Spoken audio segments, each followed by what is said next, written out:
mon ami et frère Pape Souri Kaba. À mon avis, il a été induit en erreur parce qu'il s'est trompé.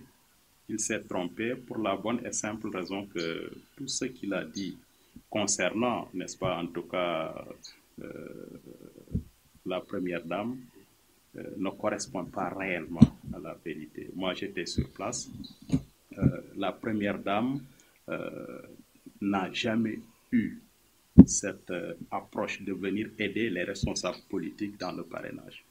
J'en suis un et je n'ai reçu aucun copec et je n'ai vu aucun responsable recevoir de l'argent venant de la première dame, ni de personne d'autre d'ailleurs. La première dame, comme à son habitude, était venue aider les indigents, les personnes, n'est-ce pas, de ressources telles que les imams et autres. Mais ça, c'est habituel chez elle. Donc, elle aime aider ceux-là qui sont dans le besoin.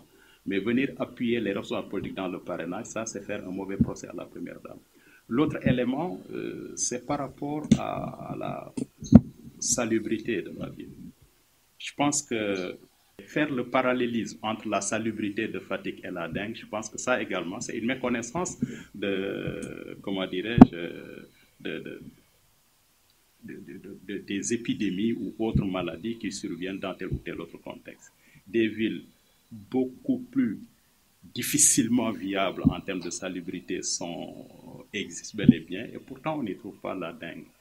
L'autre aspect, c'est que c'est, à mon avis, malvenu, j'allais dire inadéquat, de faire porter le chapeau d'une épidémie, j'allais dire, d'accident ou autre sur la tête de quelqu'un. Je pense que ça, quand même, ça n'a pas été très, très bien réfléchi.